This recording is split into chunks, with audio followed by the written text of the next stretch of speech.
Welcome to How to Yu-Gi-Oh! Let's explain Gordian Slicer. Chapter 1.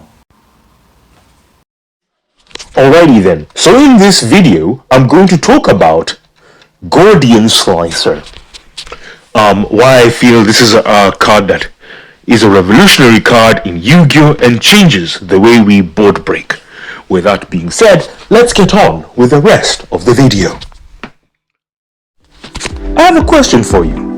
Are you a meta player, or better yet, have a deck that has strong attack values? Do you struggle to just go for game at critical moments because a card like Dark Ruler just doesn't cut it? Well, we here at Konami Industries have released a card just for you. That's right, say hello to Gordian Slicer. Gordian Slicer is here to solve all your OTK needs. For the low price of your future gains, yes, you can become the best player in Yu-Gi-Oh!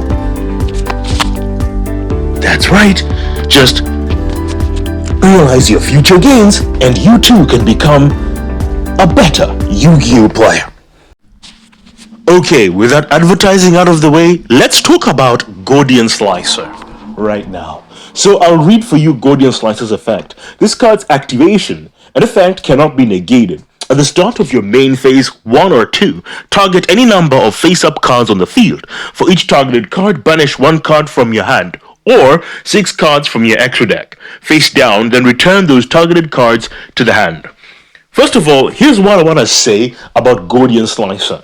The way I look at this card, and maybe might be one of the people who's looking at this card wrong, is that I see this card as an OTK enabler, especially for decks like Cyber Dragon or Ryuga, decks that just have high attack values, right? And don't need a lot of monsters in their extra deck to go for the OTK. You don't need to have a lot of moving parts. I see it specifically designed as a one-turn kill. For example, let me paint for you just a simple scenario. You are playing Cyber Dragons, right? You only need Chimera Rampage Dragon in your extra deck to obviously OTK. Your deck is quite consistent.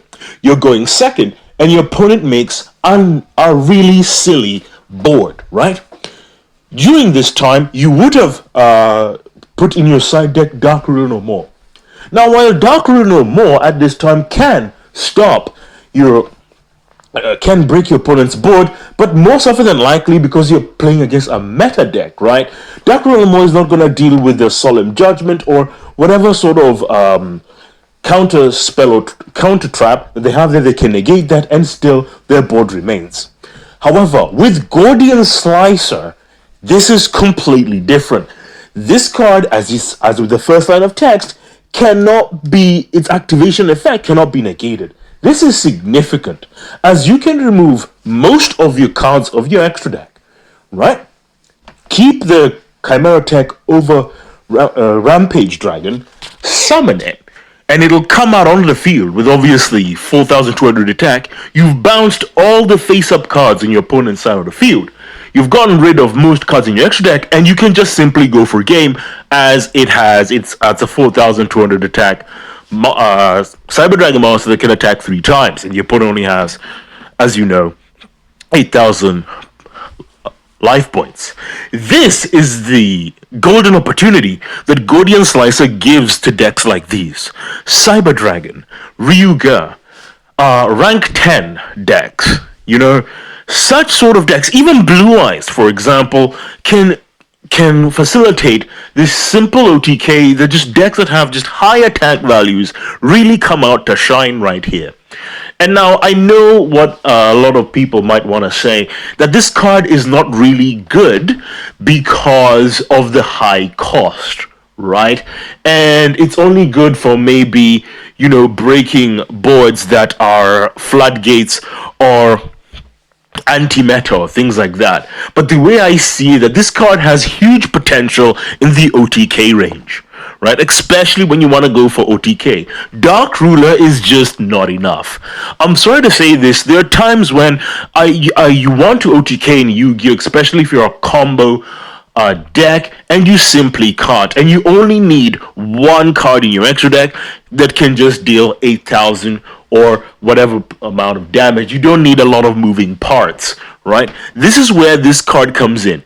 Yes, you can only activate it. You have to activate it at the start of the main phase 1 or 2, but the price that you get for it, i.e., is like removing your future gains, removing, like, the way you're going to be playing for the next few turns. You don't have any recovery, you don't have any recursion, you have nothing, as you're throwing that all away to win now is absolutely huge. And definitely I feel this card has not just a lot of potential, but can be the best board breaking card that Konami has ever released in Yu-Gi-Oh's history. I'm gonna call it right now. This card is absolutely wonderful. I love its design, I love what it's about, and I love its philosophy. It's completely balanced to me. As to make full use of it, you have to just go balls to the wall and remove everything in your extra deck or your hand, etc. Loads of potential with this card, and definitely I give it an S tier rating. I definitely feel like this is a card that is going to this year slip through the cracks, as no one's going to play this card, no one's going to use it. People are just going to see this card with the high, as they say, cost that it has, and just leave it at the wayside and not realize this might be the best board breaker of all time. I'm calling it now, and that's all I've got to say.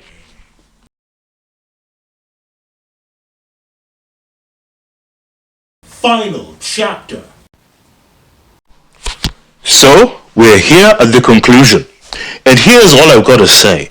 Gordian Slicer, I feel, is not just a step in the right direction, but a step in the innovation of board breakers by Konami.